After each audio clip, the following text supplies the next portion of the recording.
there, welcome back to the Board Game Specialists. I'm Carla. And I'm Melanie.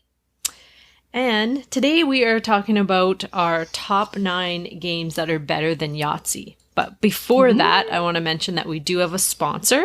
They are called Games and Couples by Ashrat Online Counseling. And this is a counseling firm or business that counsels couples using board games, which is such a cool idea. I totally agree with all their their theories. It's just such a neat idea, especially you said that they really focus on cooperative games in counseling. Well, because what they've discovered is they concentrate on the Goffman principles, and they discovered that putting those principles into practice really came through when you were playing board games, and especially cooperative games. So there's a whole science behind it. We're not just playing games. Yeah. They're good for everything.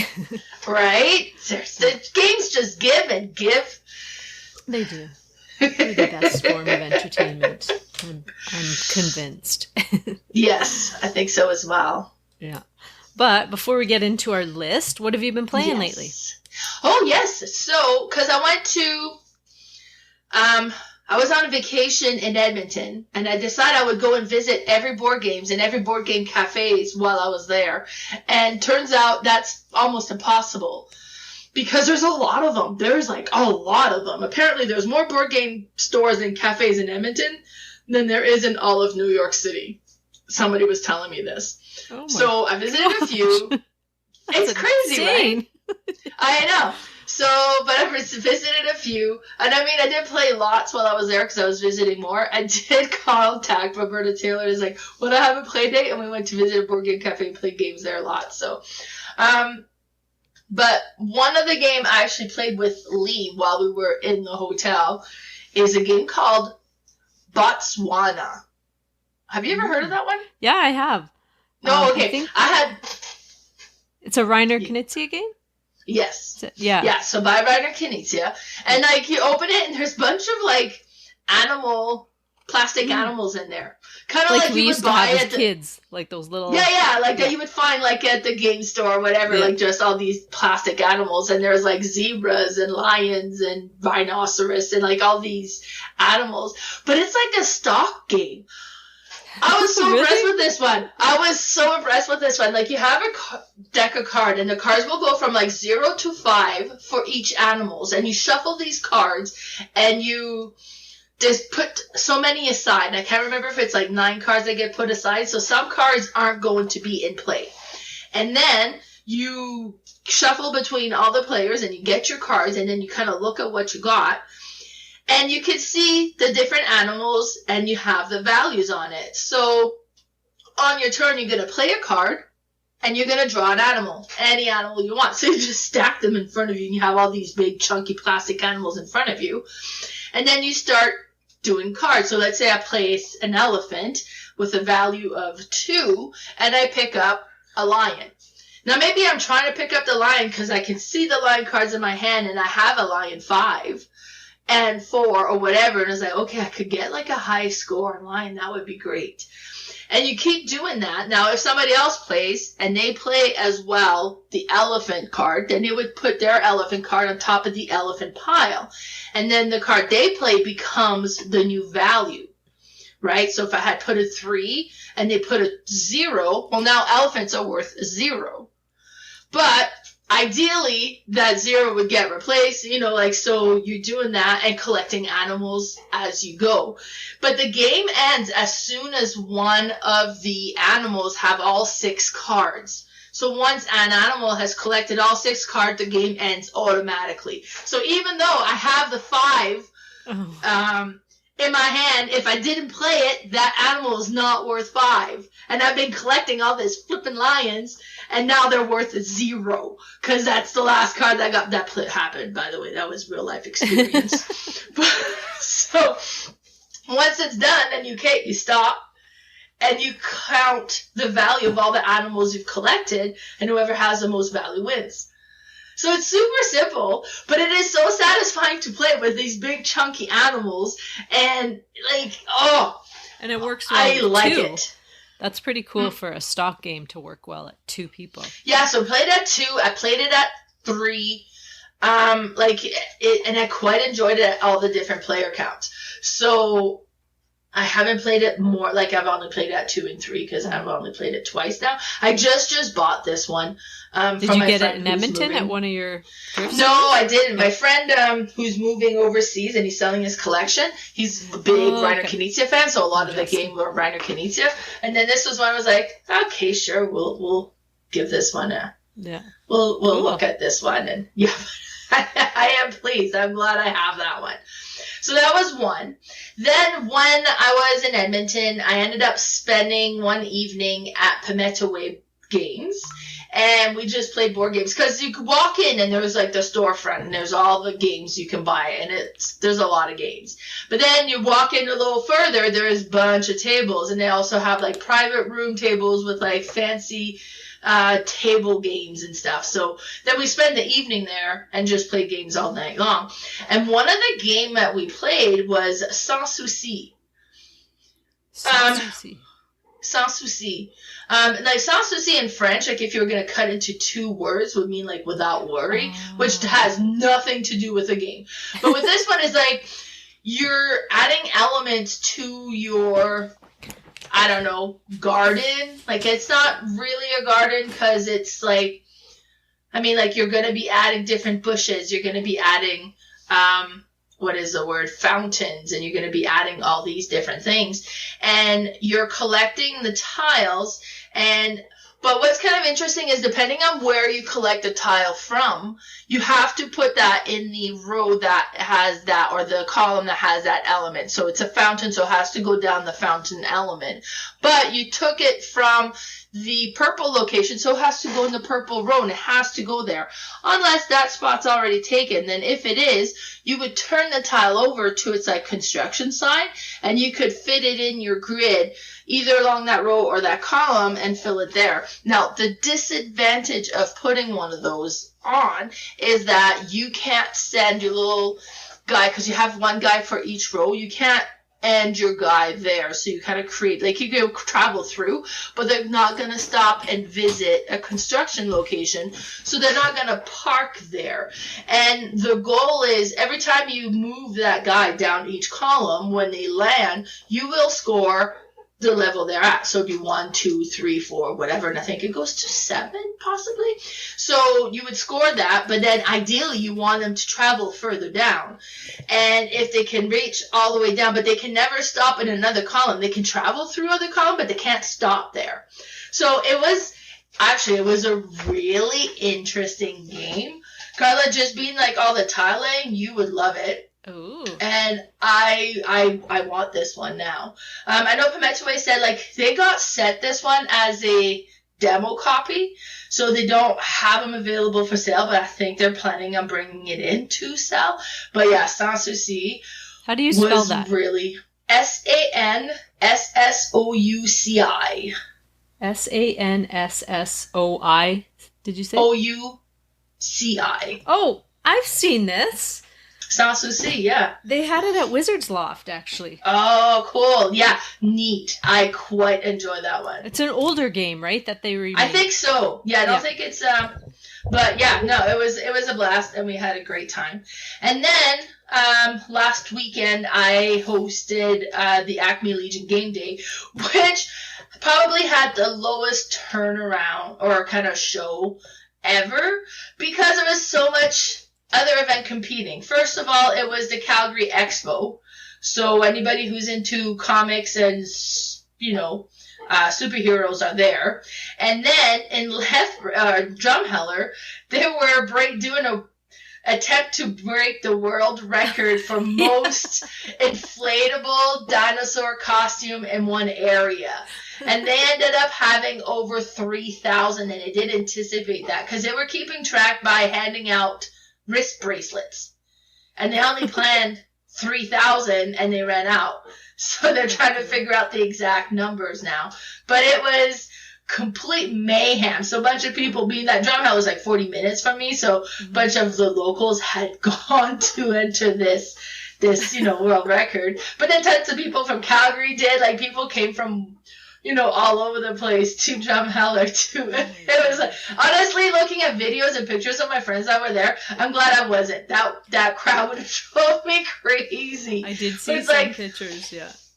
Oh my god, yeah. So that was going on as well. And then just locally they were having like a big volunteer supper or luncheon thing. So I think we were like 11 people, but still we got to play with 11 people. And we ended up playing my copy of El Grande because I hadn't played it yet. And El Grande had just been republished because I think it's an older game. Did you get the newer one? I have the newer one. So here's what happened. My friend got the newer one. And he opened it, and you have your El Grande, and you have all your little meeples that have a fancy name that I don't remember. And the red copy, the red player, didn't have the El Grande in there, in his copy. So what he did is he 3D printed one in the meantime, and unless you really pay attention, you're not going to notice it's not the same thing. But he contacted the company, said, well, can I get a replacement? And they said, well, we don't really do replacement parts. We'll just send you a new game. So they sent him a new game. So I was like, well, I'll buy your other game. And I bought it at like a deep, deep discount because he's like, well, I don't need 2 copies. You take this one. So amazing deal for me. And then I was like, hey, well, let's play this one. And it was so interesting because you have the map. This is an area control game. You're going to put your meeple, and then depending on the location, they're going to be worth like 5 points, and then 3 points, and then 1 point. So whoever has a majority of control there gets the 5 points. Second place would get 3, and third place 1. And then if you have less than that, you get nothing, right? But what's really interesting is how you decide where to put everything, because you start with so many meeples in front of you. Then you have cards that goes from 1 to 13. And you're going to play the card, and once they're played, they're gone. It's gone. But that also determines the order of picking the action, as well as if you're going to bring in more meeple from like the reserve into your available meeple. So if I play a 5 and there's like 4 meeples on it, then I'll be able to pull out 4 meeples, and now I have 4 more meeples that I'll be able to place. But in order to be able to place, I need to select one of the actions. And then like the lower actions kind of have like a neat ability, but you can't put as many out as if you take but every action has a different thing that you can do and different amount of meeple you can place onto the map. Now, when you place the meeple onto the map as well, you need to place on a province, I guess I'll call it, that is surrounding where the king is located. So you can't just place, I was like, okay, but I really want to put it there because that's a lot of points. Oh, but the king's not there. So you can always as well do the action where you move the king if that action is still available by the time your turn comes around. So you might want to bid high, but then that doesn't give you a whole lot of meeple to add to your pool. But the move the king action does allow you to put a fair bit amount of meeples onto the map. So you do this, and then you do this every round, and then every third round you score the province. And then you kind of keep track of that. But then you can also place your meeple, if you're not placing it on the map, into this tower. And then when you place it on the tower, you kind of reveal, you score the tower, and then you decide where you wanted to go, and you move all those meeples onto that province, and then you score. The thing was so interesting. It was so neat with the action selection, the turn order that you would kind of with bidding with your cards, and then the whole thing was so fun. I quite enjoyed that one, and that was El Grande. Nice. You played that one, right? I've played it once. I think it might have been FallCon or Gobfest, one of them, with the group, and it was fun. I don't typically, we always say we don't like area control, but then I keep playing these games, and it's like, I actually do like that. We just don't understand that we like area control. Yeah, we're area control lovers in denial. Yeah. Exactly. All right, how about you? What have you been playing? Well, I've been playing it's going to be one of my favorites of the year for sure. Oh. It's in my top 10, 100% this year. And it's only May. But I picked up this game from Board Game Bliss about a month ago, kind of on a whim. I just watched a few videos about it, and I'm like, oh, I think I'm going to like that. It's this giant box. I don't know if you can see. Oh, no, I have it downstairs, so you can't see it. Oh, so I won't see it. Yeah, no. It's bigger than the Gloomhaven box, I think. Oh, my gosh. Yeah, I'm pretty sure it's bigger and heavier. And it's called Agemonia. If you are on our Discord, you'll have seen some pictures I've posted because I play it very regular now. Cherry and I have started a campaign of it. And I do think it's a longer campaign. It can go up to like 30 scenarios. Oh, wow. So it starts with 3 tutorial scenarios to teach you the game, basically. Yeah, which I like when they do that. You hate that? No, I love it. Oh, yeah. No, I do too. They did, it went from scenario 1, we learned some, to scenario 2 was like, whoa, they added way too much. They almost could have had a few more tutorials because it jumped quite a bit. Oh, really? But what you're doing is it's an adventure game, and you are all these different. You're each a different faction. We are each playing 2 characters, so that's the max. You can have 4 max. You could play with 1. You could play with 2. You could play with 3. But I wanted to play with 2 each in case anyone wanted to jump in on one of the scenarios. They could just use one of our characters because it's not. You don't have to specifically just have that one person play it. You could literally swap characters. But it's neat because you do have a whole story behind your character and stuff. And what you're doing is, in the tutorials, you're just kind of going around learning the game, but you have these big map books, and they are quite big. So depending on the scenario, you will open the book, you will place your characters on a starting position, and then there's all different kinds of goals that you're trying to reach in each scenario. Sometimes you're trying to collect some things, like these mushrooms was one of the scenarios we did. We had to collect all these wild mushrooms.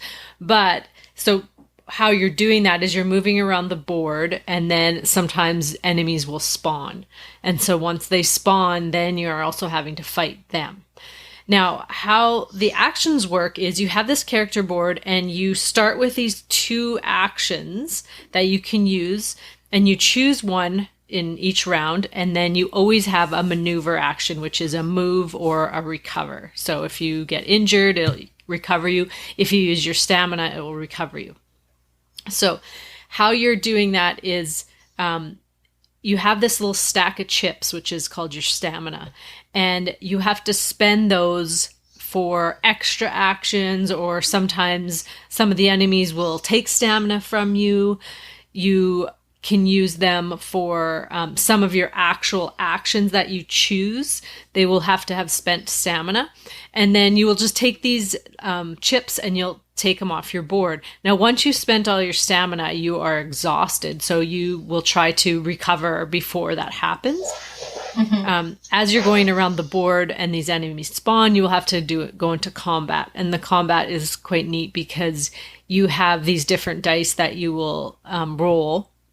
And it'll show you how much shield protection you have, and whatever the difference is, you'll have to take damage. So what you do with that is you take your stamina chips off, but then you flip them, and they go to a red side. So that takes damage. So you'll have some stamina that are just placed to the side with the blue top, and some will be faced upside down with the red, and those are injury damage. And you can recover those as well, but that is obviously a maneuver. You have to use an action to do that. Now, the other thing is there's going to be, it's a narrative. I'm not going to say it's a whole story game, because there's not tons of it in there, as opposed to Sleeping Gods or something. But there are different places you'll go to on the map, and it'll have a letter on them, and it'll say a range. So if you're within that range, you will grab that card from the deck, because you'll have a little deck for each scenario, and you'll look at that card, and it'll do different things. Sometimes it'll make you do a skill check in order to flip the card. Sometimes it'll just give you something, and sometimes it could just give you damage. You have found a spider or something and he bit you, That whatnot. wasn't a good thing. It's all different kinds of things. And then sometimes, once you do the skill check, you will flip it and then it'll tell you to go to this story number in the big story campaign book. And then that will go on from there. So it's really neat because you can do all these different things. Your characters all have different strengths and weaknesses. So it's cooperative. So you're working together and you're trying to help each other. You can level up your character, which we haven't yet. We're still at level 1. But once you do that, then you're going to pick a profession. So that'll give you more skills and more options for actions.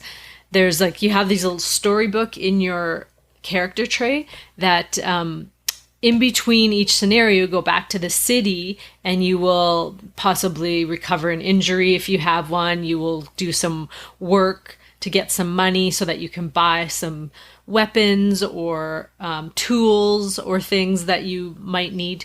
Buy another backpack to hold more things because you can only carry so much. Just like in a lot of games where you have 2 hands, you can only have, one thing in each hand or something that has 2 hands. But you can trade them out from your backpack, which is neat. One of the characters that Cherry has actually 4 hands. So he can handle a bunch of weapons at once, which is really neat. And he can carry a lot more than everybody else. But it's such a unique exploration adventure game that every time we play one, sometimes it'll take 3 hours and 3.5 hours, and it feels like an hour's gone by. And I'm like, what? Where did this time just disappear to? But it is, some people have said it's a cross between Gloomhaven and Mansions of Madness. Because there's some puzzles, which we haven't really got to the puzzles yet, but that we will have to figure out, I think, to get through a scenario.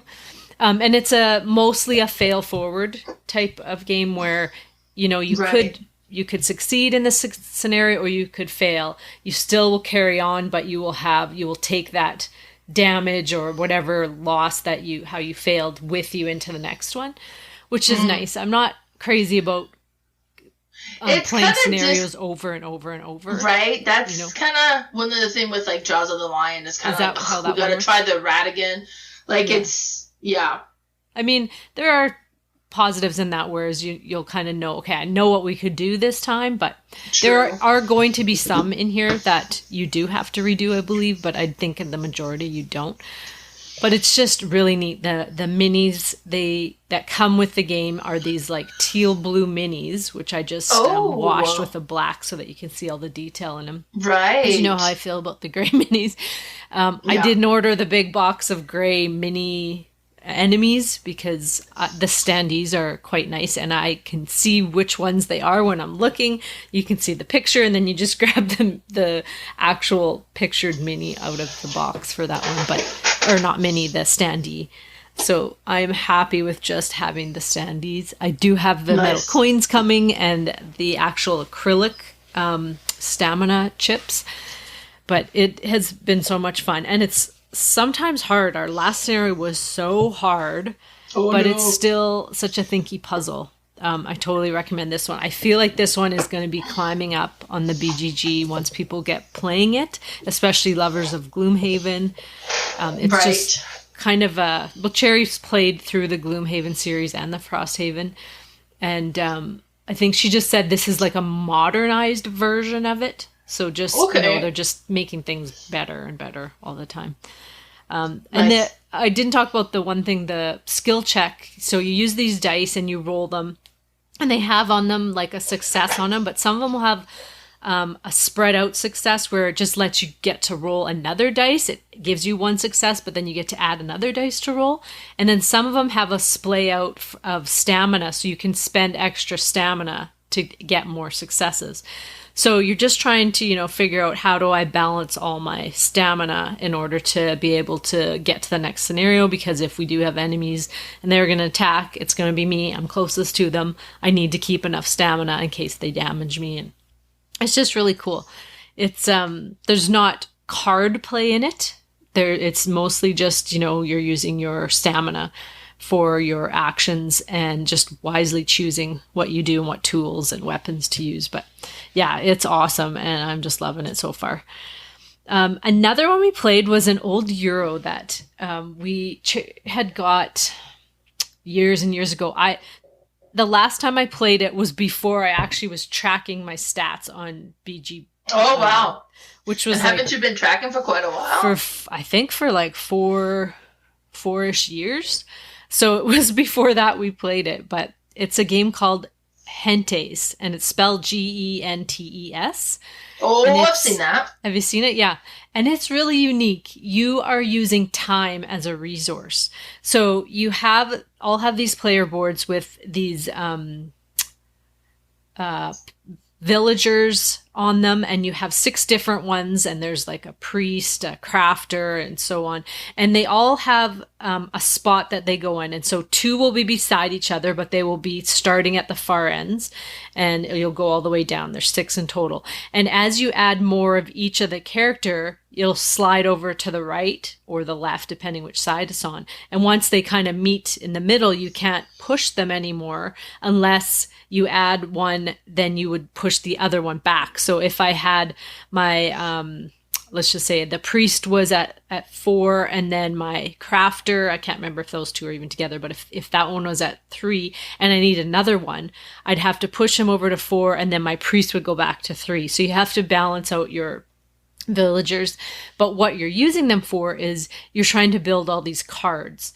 And so you're getting these different cards that will give you other ongoing bonuses, end game points, and so on.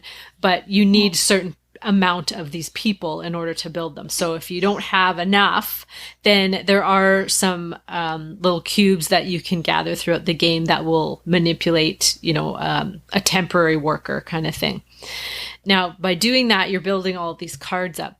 But how you do these actions is neat because it's kind of like a worker placement, but you are just choosing actions on the board. So I might choose an action to buy more cards.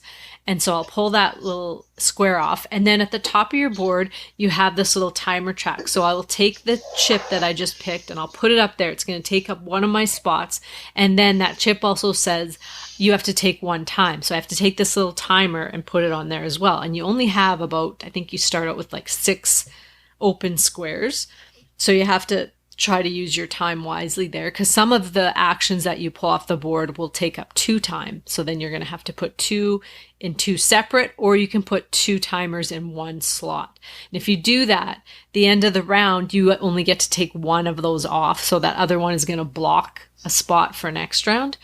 Now, at the end of that sliding board, there's these locks, and there's different actions that can pull these locks off to give you more spots to put timers and your action chips. So it's quite tight that way, whereas you think, oh, I have all this, I can do all these actions, but they're taking up the time slot. So you can only do a few kind of each round. You have to be strategic. There's also a map on the big board, the game board, where you can build different buildings. And when you do that, you get like a bonus from them. And at the end of the round, it's kind of like you get an income from each of those buildings, 1 from each area kind of thing. So that's a bit of a little engine builder. But it's just trying to figure out how to use your time wisely. And money is quite tight too, because you need money to hire workers, to sometimes get cards. Buildings don't typically cost money, but they cost a lot of time. So it's just this game's involved. Yeah, it's like a quick learn too. It sounds kind of, it does sound quite involved, but when you just learn, you would probably learn it in 20 minutes. And it's just one of those real thinky, like, how do I balance everything to get these really good cards that'll give me good points, or will give me some actions, ongoing actions throughout the game where I don't have to spend a whole bunch of time and stuff. And she doesn't have the deluxe version, but there is a deluxe version that has these clunky, I don't know if they're wooden or acrylic, but all of the chips and the timers and everything are all like these 3D, I feel like they're acrylic tiles, but it just looks gorgeous. course, it comes with metal coins too, that upgrade version. But just the base game alone it's really neat looking. It looks almost like archaic. That's the kind of theme from it, because all these little actions look like hieroglyphics, like from pyramids, and then you just have to figure out, which one is what action. But it's such a neat little puzzle. If you ever get a chance to play this, or if you can find this at, some like game stores will just kind of have this off to the side because no one really talks about it or knows much about it. It's an awesome Euro game. You should give it a try. The last one I'm talking about is in between me playing this big scenario game that on game nights, I have picked up Primeval Peril, which is a mini version of Sleeping Gods Distant Skies. And you don't have the airplane, but it's just a neat little tiny campaign game that you can play one campaign in 2 to 3 hours and then, you're done. But it's the same kind of system, the same combat system as Distant Skies, where you are placing all your little damage on these cards as you use your weapons and stuff, and then you're trying to complete all these cards, and you're going through the little storybook, and there's tons of the story from all the different areas that you will pass. And it's just a real quick bite-sized version of it. So if you are ever thinking about trying, Sleeping Gods or Sleeping Gods Distant Skies, this is a perfect one to start with, because you can basically play one whole campaign in a game. And it's just got everything that is in there in just like a tinier version. So it just feels like one of those, almost like a roll and write game that is made off of a big game, and it just does it in a bite-sized way. But yeah, I really recommend that one. It's really cool. Nice. So let's get into our top 9. Now, what did you, how did you go about this list? Well, with Yahtzee, I kind of looked at the different element that is involved in playing Yahtzee. You got the dice rolling, where you can kind of re-roll as well and build up the hand you want, basically. You got the score tracking, where you're filling the board. So if you've already taken your score on 5 and you roll lots of 5, that's too bad. You can't score 5 again. It kind of fills up. And then you have that push element as well. Well, do I roll, or do I keep this? Or, that kind of comes into play. So I kind of looked at those 3 aspects and looked at games that used 1, 2, or more of those, and then kind of be like, oh, this one gives me a Yahtzee feel. So that's kind of how I picked. And then I try to go through, hey, which one do I prefer in those ones in that order. How about you? How'd you work all this?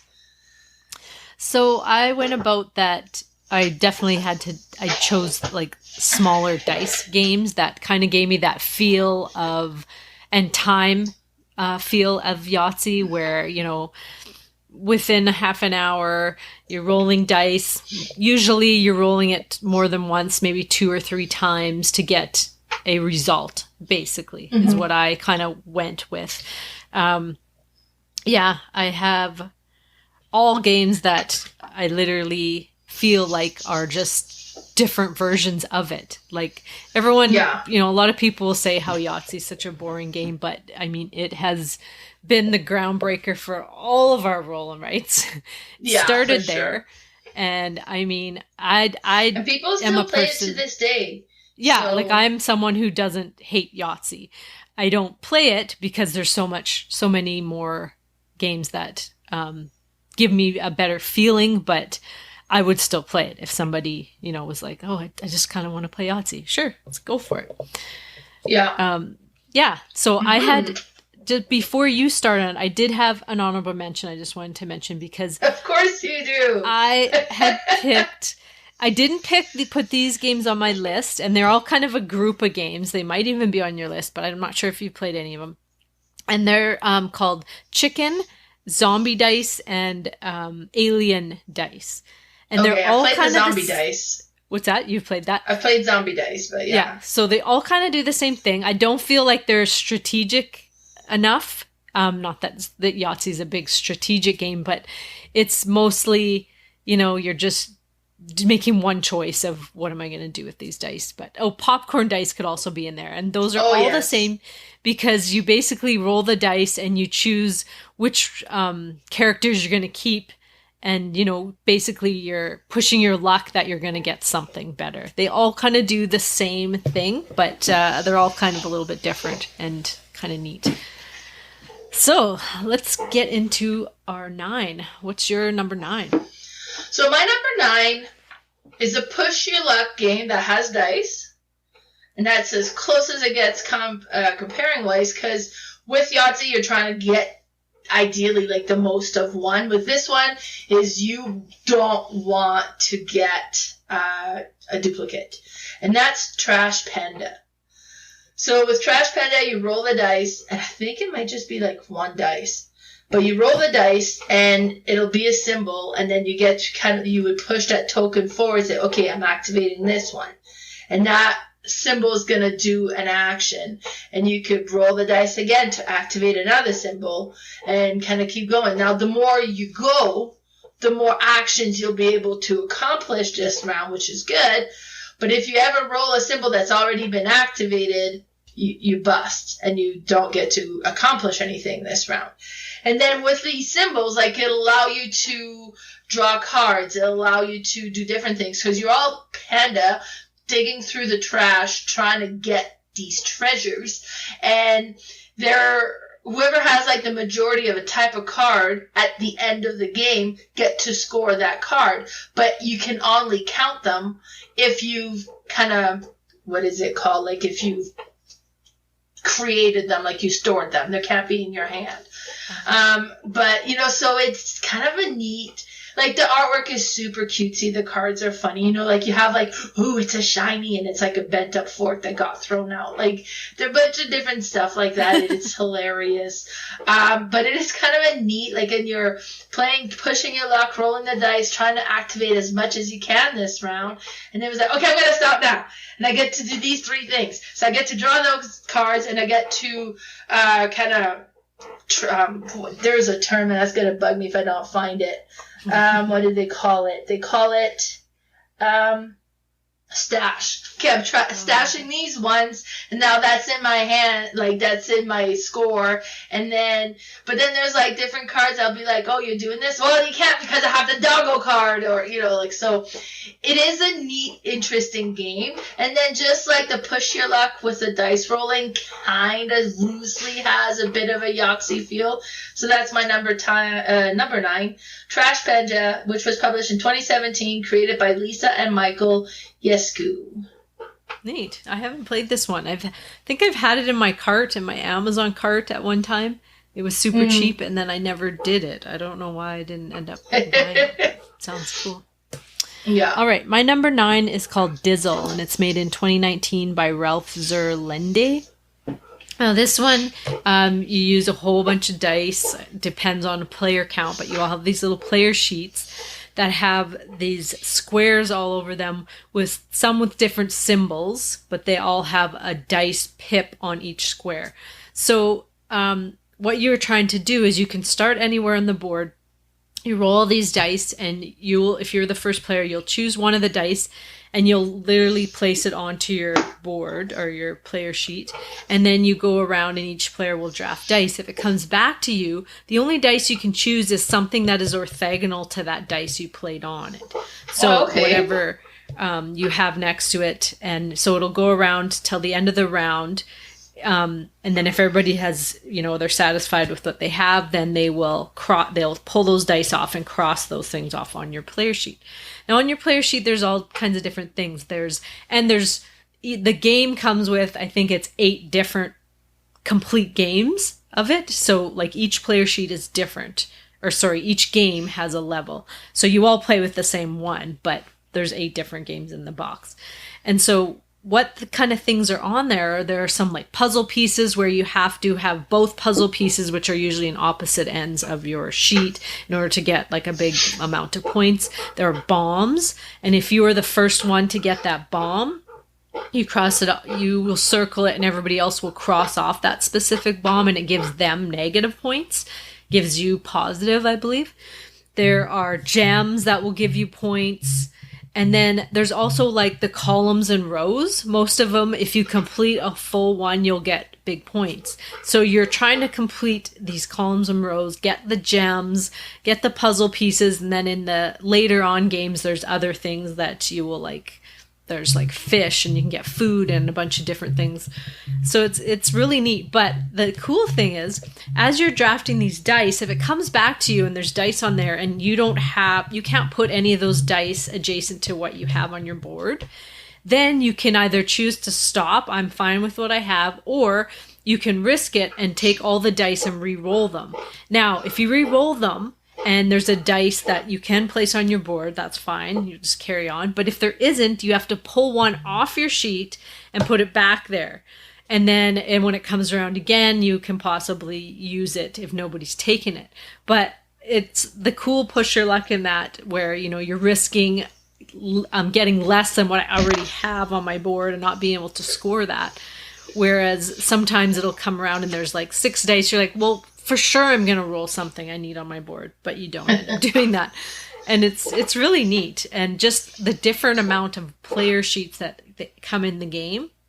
And there's some nice print and play ones. And I mean, you have the dice, so you can just use them all. There's like themed Halloween themed ones, a Christmas one. And they do all kinds of different things, but it's a really neat game. Yeah. And that's Dizzle, my number 9. Nice. That sounds interesting. Yeah. All right. My number 8 is my first roll and write that's making into, which I mean Yahtzee is a roll and write, and this is Three Sisters. I played this for the first time last week with Roberta Taylor on our play date. So it's published in 2022 and it was created by Ben Pinchback and Matt Riddle. Now, it doesn't have like the roll and re-roll that Yahtzee does, but it has dice. And pretty dice. Like, these are like swirly orangey dice, and then the number one, instead of just being a number one pip, is like a pumpkin. So it's really cute dice. But then it has that where, like, based on the dice that you do, you go in and fill out your board. And then if you filled something out, like, with Yahtzee, like that, it's filled out. Like this one, you will get that a little bit, but most of the time it takes multiple before it fills out. Like, you can fill it in a few times. But you'll be able to plant corn and beans and pumpkins and perennials, and then you can send rain to make them grow as well. And then you can, you'll get like combo stuff where, okay, well, I'm printing this thing which kind of activate this perennial, which then grows this, and that activates the shed, and that the shed I'm going to go and cross off the first thing of the tractor because I want to get the tractor because that's going to give me 18 points at the end. But like, you got the dice that gets rolled, that gets placed on this board, that'll indicate which action you can activate if you pick it, and then which fields you can plant or grow as well. So it's really, actually, I was impressed with this. I'm not huge on roll and write. I'm like, they're okay and I enjoy them, but it's not like, oh my god, roll and writes are so good, let's play them all the time at all, right? But we played this one for the first time. It was my first time, it was Roberta's first time, so I'm sure we did some mistakes. But as we're playing, it's like, okay, no, I see, like, because you get 2 sheets with this one as well. It's a big one, but it has like a level of satisfaction that was really neat to play. So that's my number 8, Three Sisters. Yeah, that is a good one. Have you ever played Fleet the Dice game? Yes. Okay, so that's the same designers, same kind of... Oh, okay, yeah. Yeah, I see the similarities for sure. Yeah, good choice. Nice.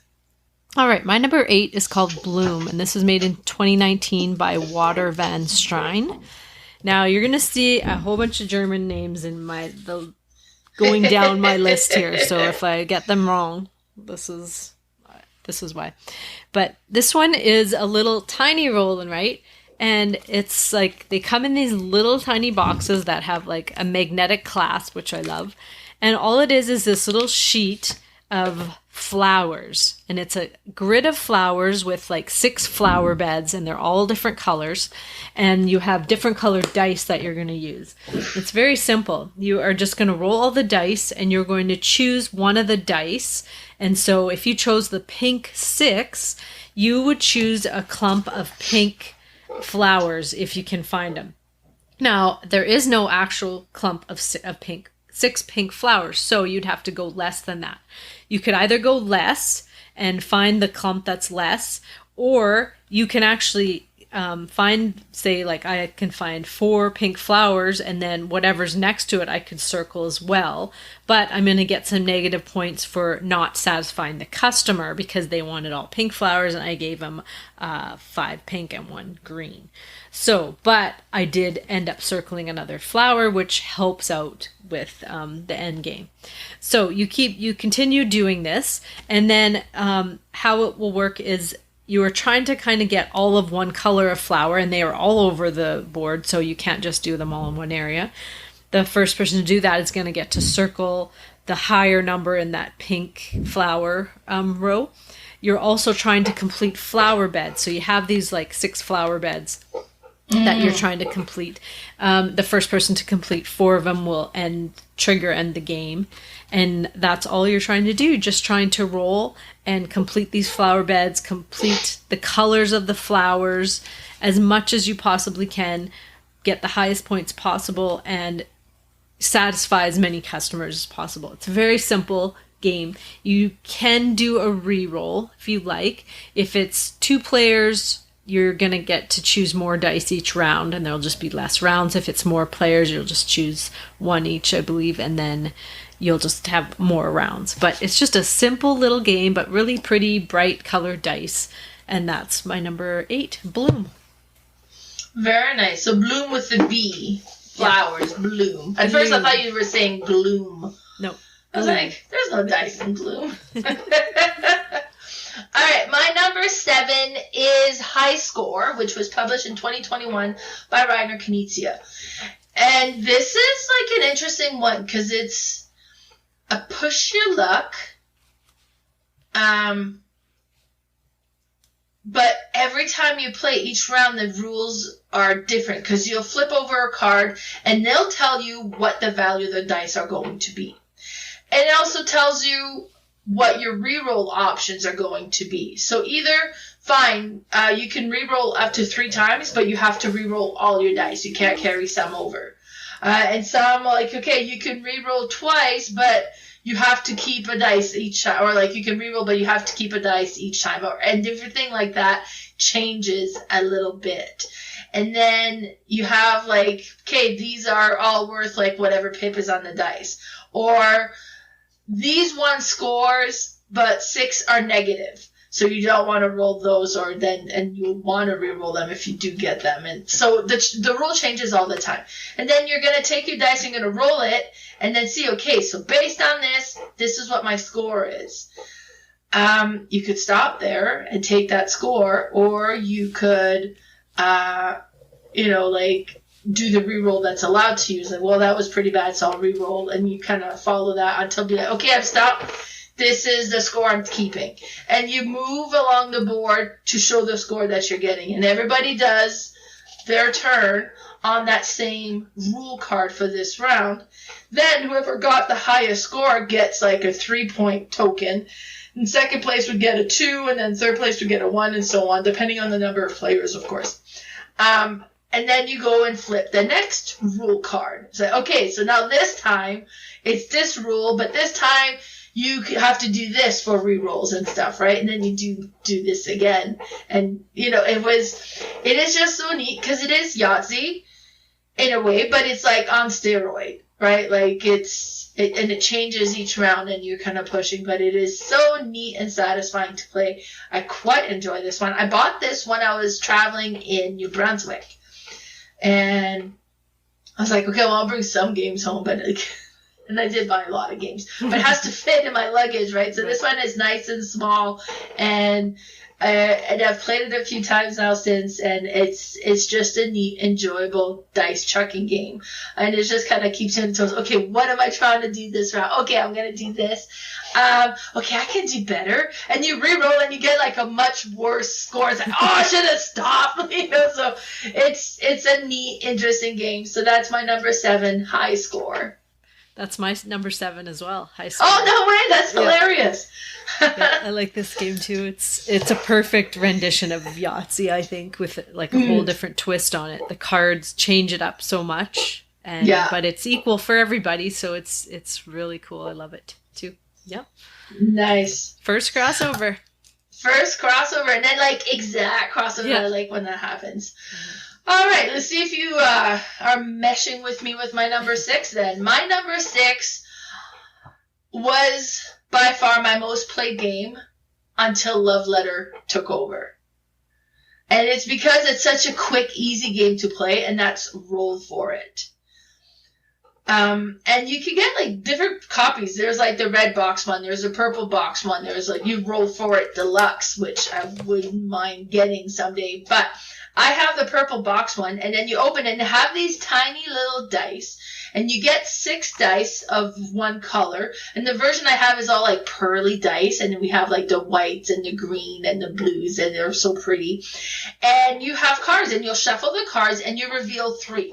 And each cards are going to have a value on the bottom. It's going to be worth 2 points, or 5 points, or 10 points, or 15 points. Now, 15 points are great. You want to have 15 points because it's whoever reaches 40 wins the game. So it's like a race game. But on each of the card, it shows a different picture of dice that is required to score that card. In the 15 points, you're going to need all 6 of your dice to be a specific number in order to score that. And the way that it would work is you would roll your dice. So you roll all your 6 dice, and you look at the cards that is available, and you'll assign your dice over to some of the cards.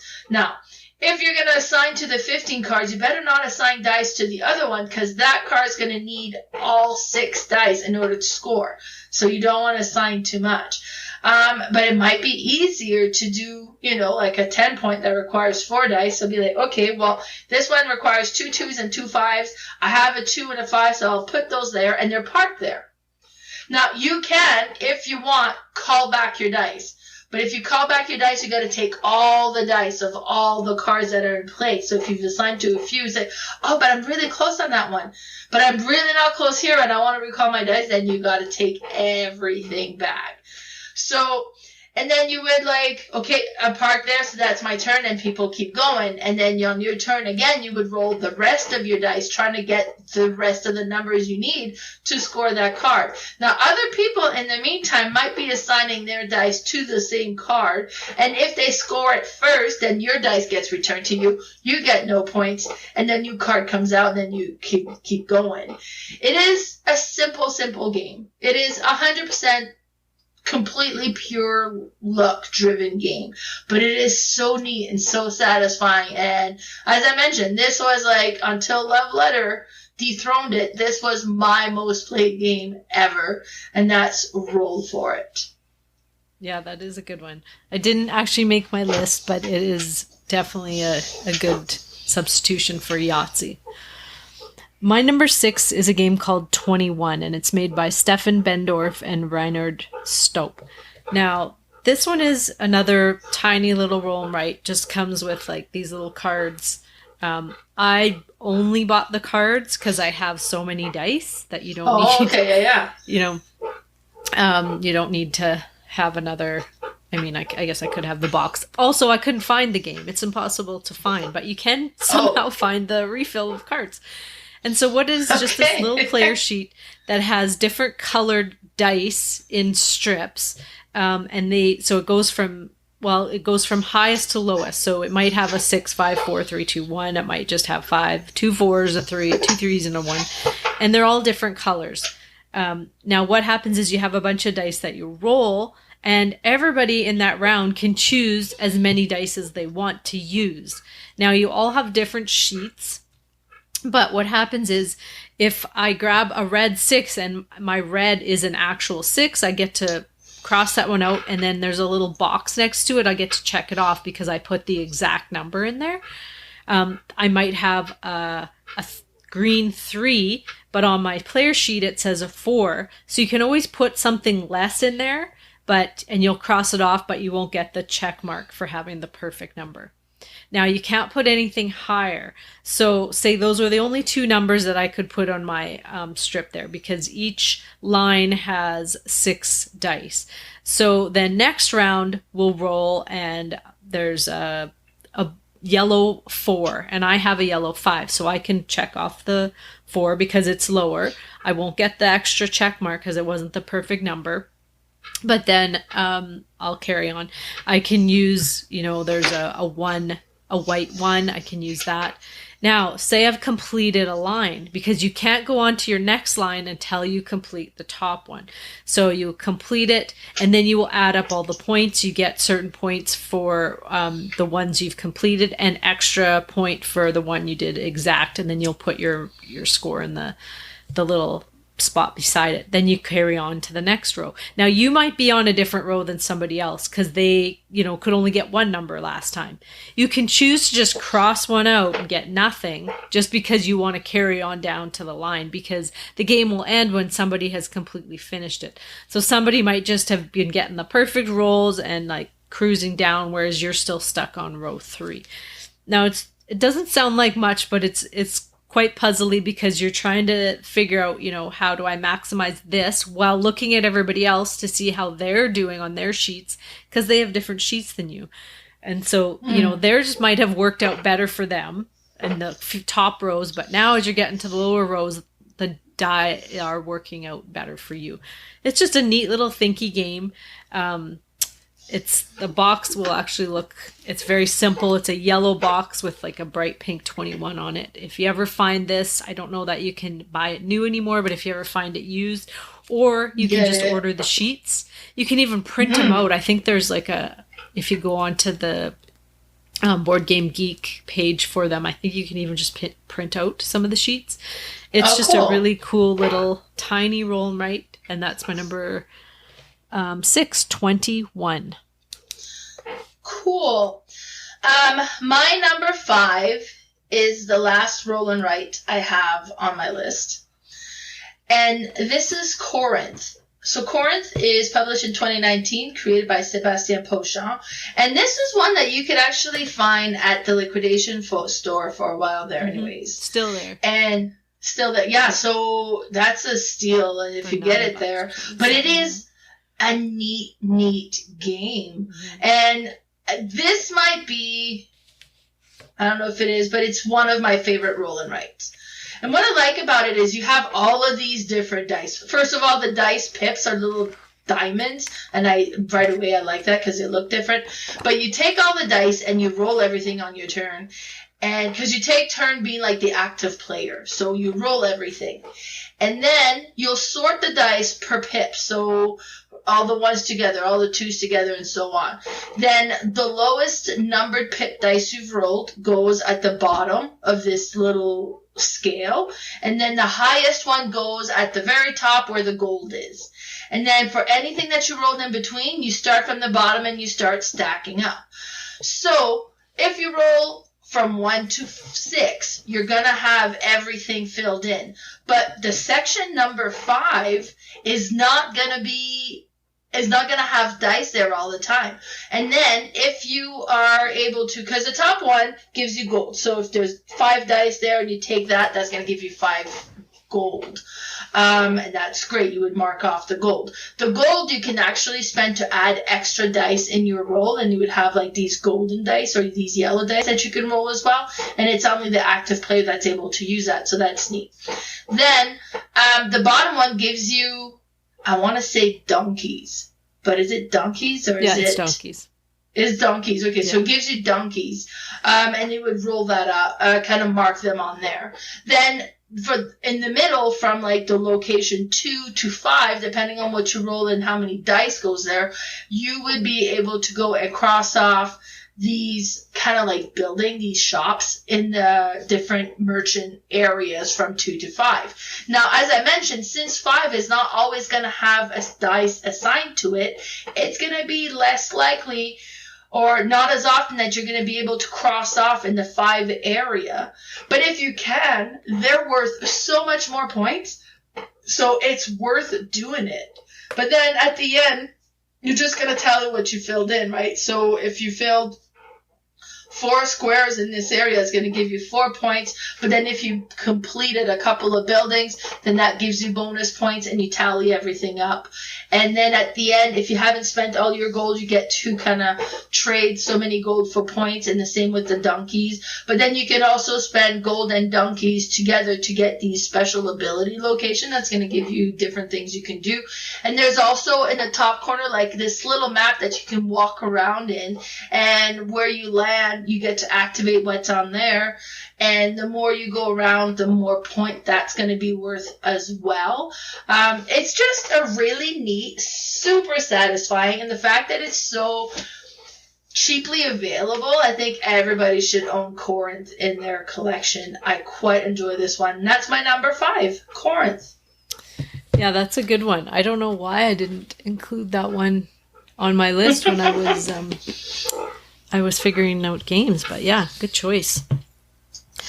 All right, my number 5 is called Encore / Noch Mal is the German version, which you could usually only find for a while, but now you should be able to find Encore.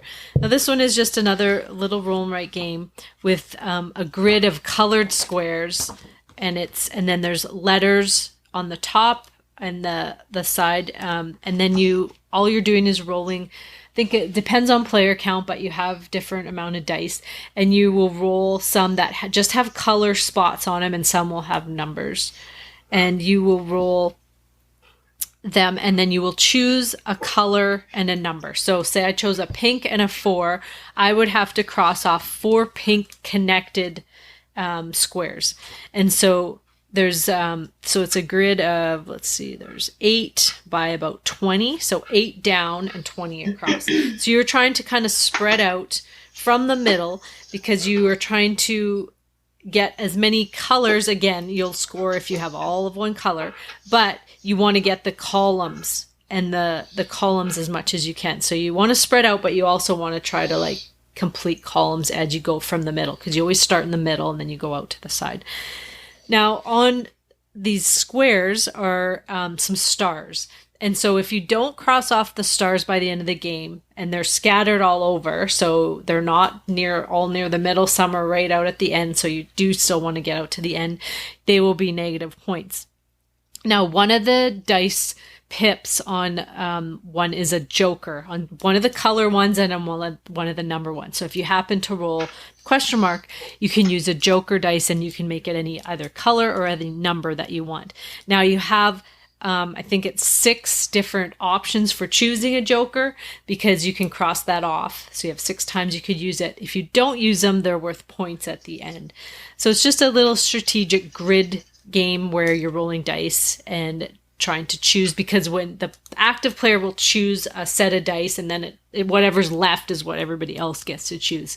So this one does have player interaction where you are getting the first option as being active player. It's just a neat little game that there's a solo variant for it that I played, that you can play in front of the TV kind of thing. There's not a whole ton of thinking involved. You can play it over coffee, talking, and just chill, very chill game. But that's my number 4, Noch Mal, or Encore if you get the English version of it. Very nice. Mm-hmm. Cool. My number 4. Now, I played the version that was called Rapido, but I guess in English it's called Exscape. Excape. And this one was published in 1998, and it's a Reiner Knizia game. And I've only played it the one time. My friend brought it over, and we played it, and it was really interesting. Were you there, Carla? Did you play that one as well? No, I didn't get to play this. I would like to, though. Yeah, it was really cool. Because you take turn rolling these dice, and then there'll be an X. And if you roll an X on the first roll, that one will count as a 0, and then whatever else you have will be so if it's like a 6 and an X, then that's 60. And that's kind of your score, and you will then put it in this range. There's a ladder of some sort, and you kind of put it, and you're trying to keep okay, I'm going to put it here, because if you are successful, you get to do the higher, you get to move forward by that much. But you can't be beaten. Like, you gotta be like, I'm gonna put it here, and I'll be able to move forward by 4, because I'm putting at the 4 level, as long as there's no higher number above me. And if somebody kind of does, then it kind of removes your dice and you don't move at all this round. And you have this outer area that it's kind of like a race game. So every time you would, okay, well, I was successful. I get to move 4. So you move your token 4 spots. And now you move further ahead, right? And then you kind of go next round. You all roll the dice and be like, okay, no, I'm going to roll again. Oh, darn it. I rolled an X. Past my first roll, that eliminates me. I don't get to place dice this round. Or, you know, like, but okay, well, I got this one and this one, that gives me this score, and I'm going to put it on the, it's kind of low, I'm going to put on the 2 and hope that I get a 2 movement this round. Like, it is a lot of push your luck, like a lot of push your luck. You're pushing your luck with the dice rolling. You're pushing your luck with how high you're going to go on the step ladder placing your score, and will you be able to save it and stay there. And, you know, so the whole thing was really interesting. I quite enjoyed that one. And now, like, as I mentioned, I played, and I think it was like a Mexican version or like a Spanish version, Rapido, and he had bought it in Mexico or something, but in the English version is called Exscape. Yeah, and that's my number 4. Cool. I've been trying to find that one, but you have it? Justin had it, and he just sold it, and I didn't buy it. Oh, dang. Yeah. Somebody else bought it, and I was like, oh, that was that one. I forgot. I'm like, shoot. We'll find it someday. Yeah. All right. My number 4 is called Roll to the Top, made in 2018 by Peter Johnstrom and Corne van Moorsel. Now, this one is another very simple game. You have, there's a bunch of different player sheets that come in the board, and they're just different, like trees and Eiffel Tower and all different kinds of, like, I think they're supposed to be places now that I think about it, but I can't remember. But all it is a whole bunch of squares in that shape, and it's formed into like either a pyramid or like an Eiffel Tower or a tree. Sometimes it'll like spread up. And so what you do is you have to start from the bottom, and you basically have to complete that whole sheet. First person to do it wins. Very simple. Now, you have all these different types of dice. You have like a D4, a D6, a D8, a D10, a D20. I think there's another dice in there. I can't remember what other one it would be, but at the beginning of the game, I think you only roll 2 or 3. But then there's this other dice that has on it a plus, a minus, an equals, I think, and then probably those 3 again on the other pips. That's a D6. So you roll that when you roll the other dice. And so you might start out with a D4, a D6, a D8, and then this other special dice, and you roll them. And whatever the pips are, you can write all of them on your player sheet. But the trick is you have to go from lowest to highest. So if I have, if I put 1s all along my bottom, I can have anything on top of them. But if I put, like, if I say the dice came out as a 1, a 5, and a 2. Now, I can choose to just put the 1 and I'm not going to write anything else down. I could add a 5 at the bottom, but then if I have a 5, the only thing I can put on top of it is a 5 or higher. So you want to keep it as low as possible so that it's easier to place dice. Now, so say we've used the D4, D6, and D8, and like I said, it was a 1 and a 5 and a 3. Then whatever that other dice showed, if it showed a plus, the next time we would add another dice. If it showed a minus, you would take one of these dice away. If it was equals, then it just stays the same. And then you keep rolling. Now, everybody can use all the dice, so it's not, you don't choose dice, but you have to figure out, you know, am I going to use those high dice right now? Because it's going to kind of screw me out throughout the game, because now I'm going to have higher going on and on. Once that D20 gets in there, if you roll a 20 early on, nobody's going to want to write that on their board yet, because then you're going to have to get higher. So you're trying to just keep it really low at the beginning and get 1s and 2s. And then just like a pyramid, so say I had a 1 and a 2, and then above that sat a box. Well, depending what I have underneath that box, I have to be equal or higher. So if I have a 1 beside a 3, well, I can't have anything lower than a 3 now. So it's really strategic in how am I going to place out these numbers, keep them low, is she going to use those high numbers? Because maybe that's going to help her, advance quicker, but she's going to have a harder time getting numbers on top of those higher numbers. It's just such a simple concept. It's funny because they kickstarted this like years ago. I guess when was it? 2018. I don't think I backed it, but I did buy it when it came to retail. And now they've kickstarted it just recently with like better sheets. Like these are all dry erase sheets, so you don't even have to, waste paper. So I'm not sure why they redid it when it's the same game. They made it a little bit prettier, but it's basically the same thing with some extra types of player sheets. But if you find the old version, it's totally fine. They're all laminate, comes with the markers, all the dice, and it's just a simple concept, but it's still so thinky. I know we played this one with my son one time, and he got so frustrated because he was just placing all the numbers out, and I'm like, you're going to get stuck because some of those are, and then he's like, oh yeah, okay. He's like, I don't really like this game. Like, you got to try it again now that you know how to do it. But it's a really cool game. You can play it on BGA, this one too, if you want to give it a try. But yeah, that's my number 4, Roll to the Top. Nice. I haven't come across that one actually, so interesting. Yeah, it's neat. So my last 3 games on my list here are no longer roll and writes. They all have dice, and 2 of them are, every time I teach how to play, I always say like it's Yahtzee style. So my number 3 is King of Tokyo. And you have these dice that you're going to roll like in your battle with Tokyo. And it's Yahtzee style, as in you're going to roll up to 3 times. And you can decide how many of the dice you want to re-roll. But you get 3 rolls. That's it. And then what you have at the end is what you have for your roll. Now with King of Tokyo, it's a really interesting game. First of all, it's published in 2011 by Richard Garfield. And you have a board that has like a location. 1 spot. Tokyo. It has 2 spots in Tokyo if you're playing a higher player count, but let's say we're playing 4 players, there's 1 spot on the board.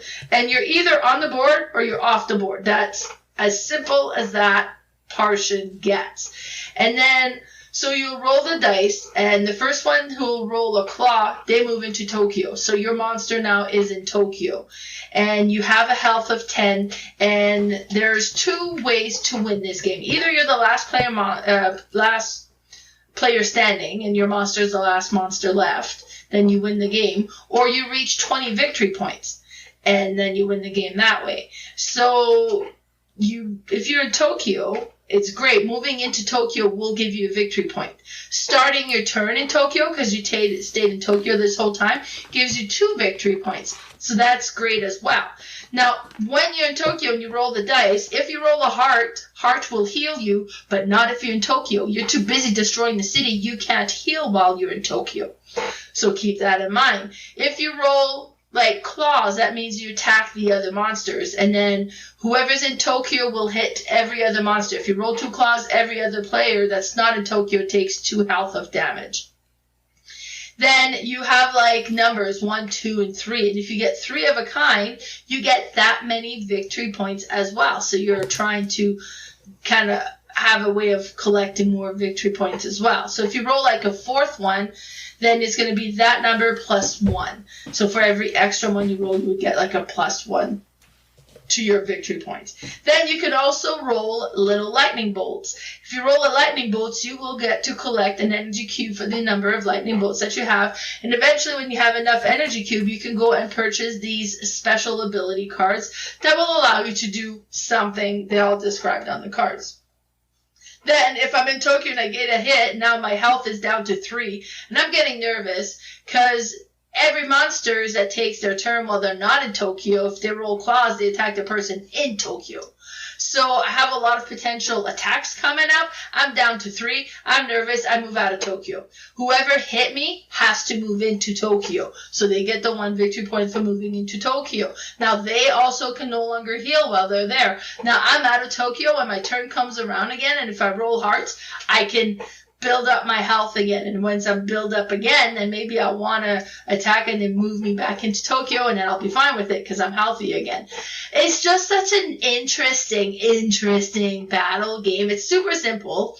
At one point, this was Lily's favorite game, and she wanted to play it all the time, every time, and we played it a lot. But it's so neat. It's so satisfying to play, and it's completely pure luck dice game, because that's what dice games are.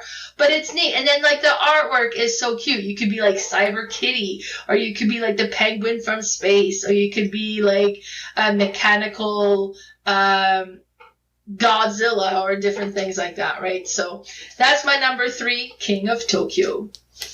Good one. Have you ever played King of New York? Yeah. Yeah, I have played King of New York. It takes, like, it's good, it's interesting, but it takes the neat simplicity, streamline mechanism of King of Tokyo, and it complicates it a bit. There's a bunch of different locations you can go to now, and different location will do different things, and it's just, to me, it's like, King of Tokyo is cool and streamlined, and you didn't have to mess with it, but you did, and King of New York is good as well. But if I had to pick between two, but do we want to play, I'd probably pull King of Tokyo. Oh, gotcha.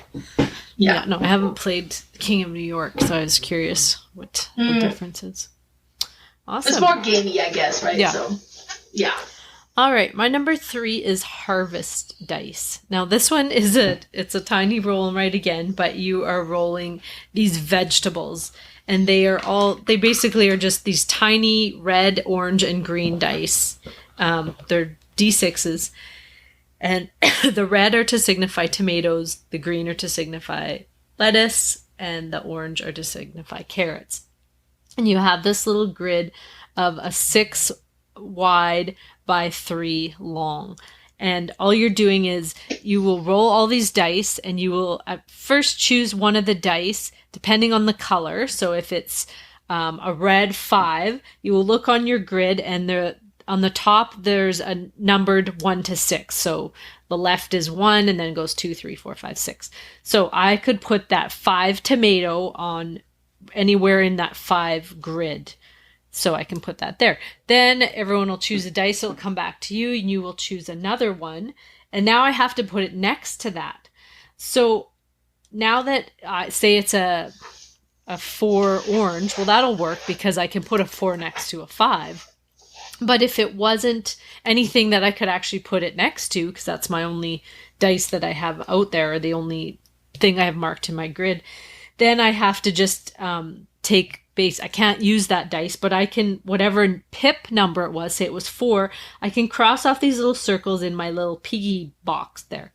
And once you get 6 of those crossed off, then you have a little bonus. So you can change a number, or you can change a color of the dice.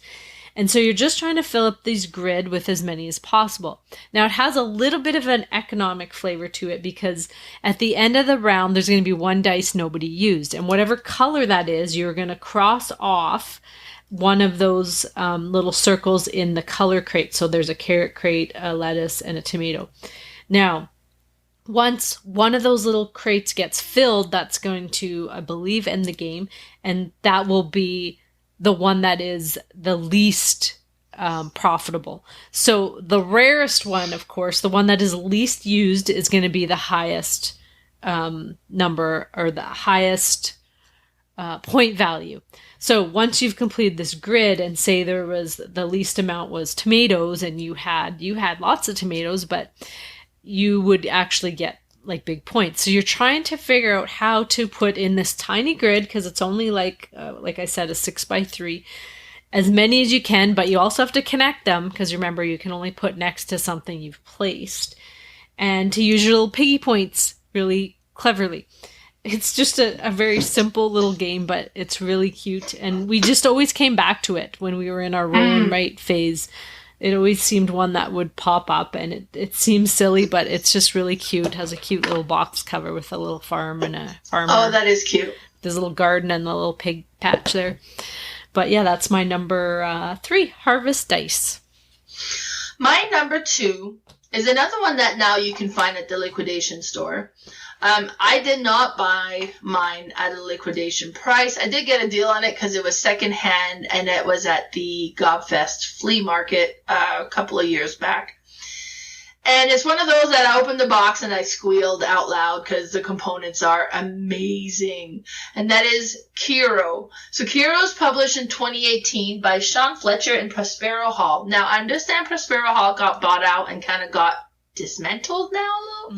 So, which is too bad. But this is one of the games that they had made, and I quite like it. And it's a two-player game.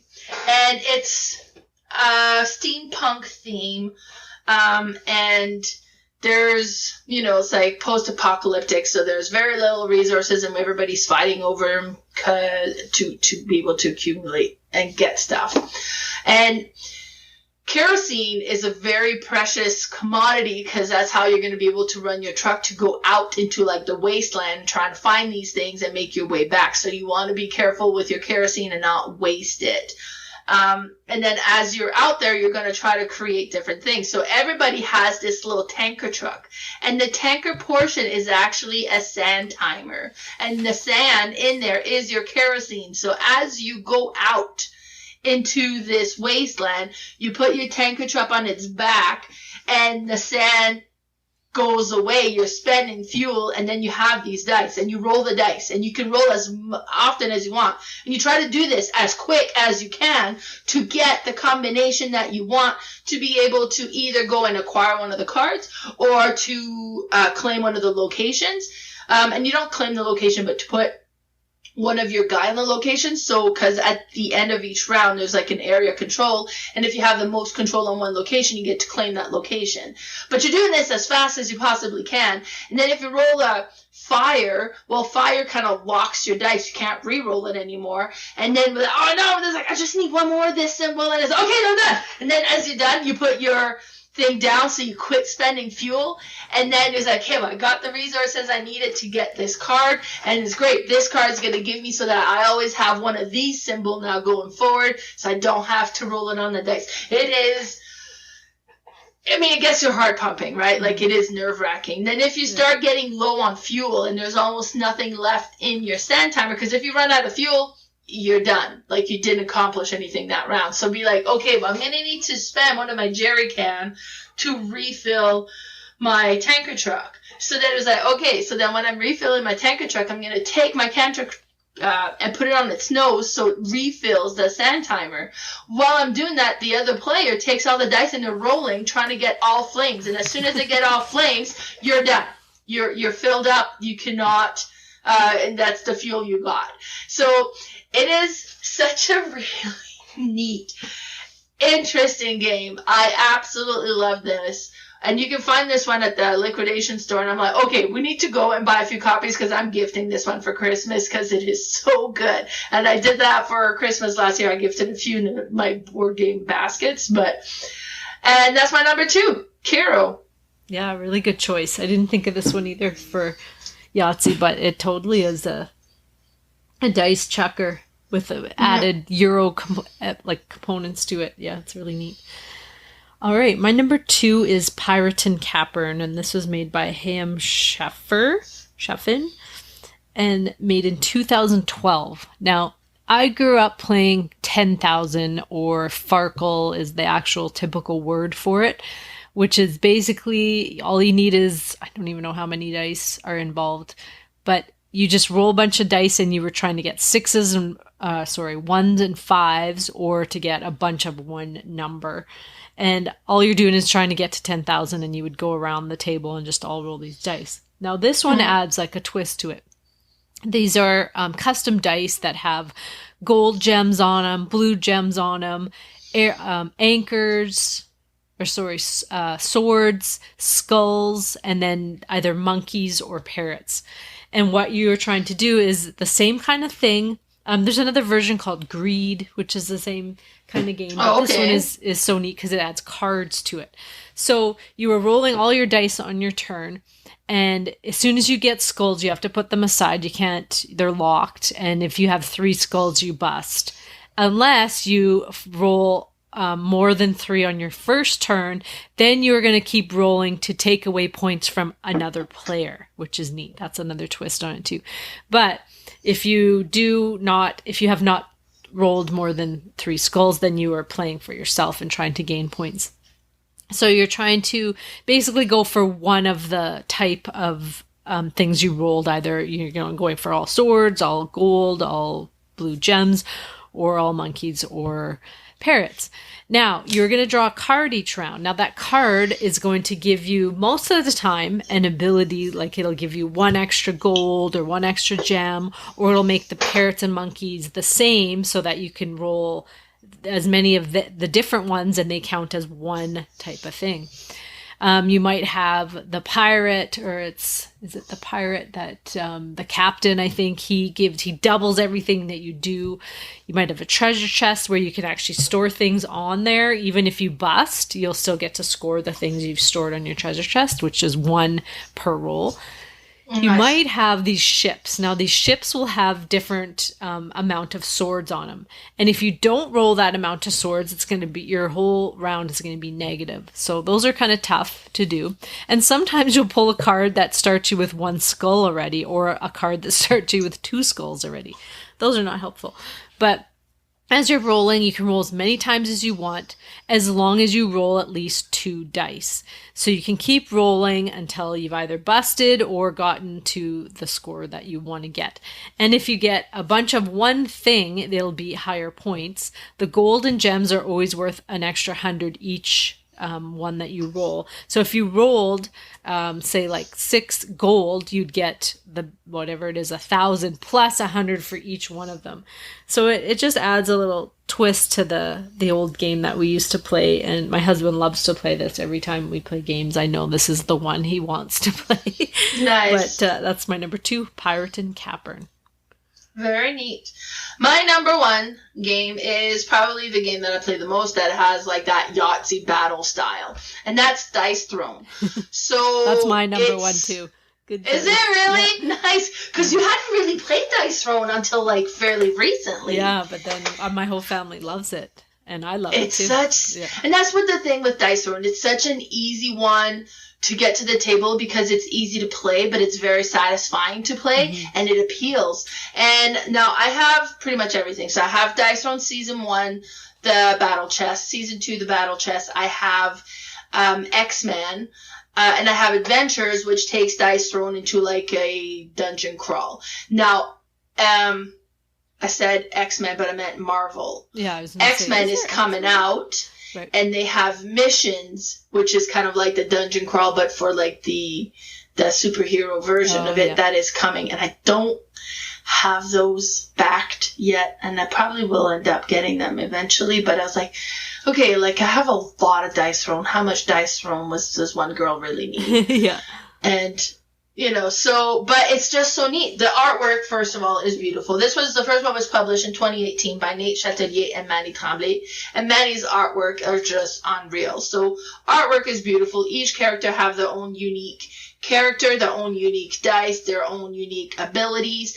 And then you'll have like your trifold board, you open it up and there's all these different actions you can activate if you roll the right combination of dice. So again, Yahtzee style, you can roll up to 3 times, and you're either trying to get a combination of symbol or a run of numbers, and then be like, hey, I'm activating this one, I'm attacking you, and I'm hitting you by this much, and I'm inflicting this thing, and whatever it is, right? And it's like, okay, well, I can defend against that, so I'm going to roll 3 dice for my defense because that's what my defense is, and I dodged this, but I hit you back by this, or whatever the battle goes. And it's like battle to the death, last player standing is the winner. But it's super neat how each character plays differently slightly. So you have like the cursed pirate in the season 2, and because most characters have like upgrade cards that you'll be able to make their abilities a little bit more powerful. And the Cursed Pirate doesn't have any upgrade cards. But what she has is, like, every round, a doubloon gets taken away. But there's different things that will allow her to take doubloons and so on. But if she ever gets to the stage where there's no more doubloon, you flip it over and she's now the Cursed Pirate. So she's like a skeleton pirate now. So her attack are stronger. But she takes a health, like a damage health each round as well. So you don't want to curse too soon, because you could self-kill yourself before you get the chance to kill the other players, but you now hit harder as well, right, as a Cursed Pirate. Like, each character do their own thing, their own little spin on things, but it's all the same gameplay. Some characters are a bit more complex than others, and it all shows that on there as well. So it's just a really good one to get to the table and get new players to play. So yeah, my number one, Dice Room. Yeah, no, I had played this years and years ago. I don't remember the first time, but I didn't love it. I wasn't really into the battle type of games. And then I don't know what made me this year go, I think I'm going to just buy one of those little, I was asking you about, I'm like, which is the best one? Which one should I start with? I was going to borrow yours one time. Then I'm like, I'm just going to buy a little 2-pack and try it out. And I played it with John, and he really liked it. And then I'm like, oh, maybe I'll try another 2-pack and see like what those different characters. Because the first 2-pack I bought was the Moon, what she called the Moon. I forget the blue one, and then the Beast. So those are like the two simplest ones. So I thought, oh, let me try another one, and I'll try those ones. And we played it and we liked it, and then we played it with my son, and so we gave him, I don't even know if it's called the Beast, I feel like it's something, but he looks like the Beast anyway. And then so he played with that one. I think I played with the blue, what is she called, Mel? The Moon, oh, I gotta look at it. Yeah, what is it, moon, not the Moon Elf, is it the Moon Elf? Right here. Nice. It's driving me crazy. I want to say the Moon Elf, but I'm not sure. Oh, Moon Elf. That's what that is. A Moon Elf. Okay, good. Yeah. So she's so far one of my favorites. But so we played a 3-player game. I can't remember who the third one was, because I can't remember which set I had after that set. Yeah. But we played it and they loved it, and my son loved it. And then another week came around and I was like, okay, let's play this. So I handed them the characters they always play. And I was like, because I bought like 4 more boxes. I have 6 of them now. I have that Christmas Krampus one too. And so I grabbed a new one out, and they're like, wait, what's that? We want to try new ones too. So they grabbed brand new characters, and I'm like, okay, but there's going to be some different things, And they're like, yeah, that's fine. So it was so cool that they were like, oh no, we want to try a different character. Nice. And then I think we played another time, and I went back to the Moon Elf just to see like how is she compared to some of these more advanced ones. And they're all so even, like even though they have different abilities. It is impressed at how balanced this game is. Like I haven't found one where they can always win, like because if that happens, if I'm beating my husband, he's like, give me that one. I'm going to try that one now. And then it's like, oh, well, I beat you with this one now, so, but I don't always win, and I'm totally fine with that. It's just, it's neat how that they were interested in like trying different characters and like, oh, what do you have? I want to be the samurai. I want to do this one. And I just find it so neat. Yeah. I have 6 boxes and I think I'm good with that. You have a bunch. If we ever want to try different ones, you can play with you. We'll do a tournament at Melcon, so it'll be neat there. That'll be awesome. But no, it's so neat. I don't know how or why I didn't really like it at first, and maybe I love it so much now because my family actually likes it. I don't, because I know my game group they're not big into those type of games. I have played it with them a couple times, and I think they're okay with it, but I don't think they love it. So it's awesome that my family loves it and that you like it, and we get to do a whole tournament with it. So I think, and like this one is always called Battle Yahtzee. So this was the one that really came to mind when we talked about, games better than Yahtzee. I'm like, this has to be on our list for sure. I knew it would be a crossover. I just didn't know we'd both cross over at number 1. Right? Awesome. We had 2 crossovers where we're like at the same spot. Yeah. Both had high score at number 7 and dice roll at number 1. That's impressive. Yeah, it's neat. Nice. But next time we are going to talk about something that we've never actually done. And this is just going to be a wish list that 9 games that we are wanting to get. Whether if they're coming out, if they're out now or they're coming out this year sometime.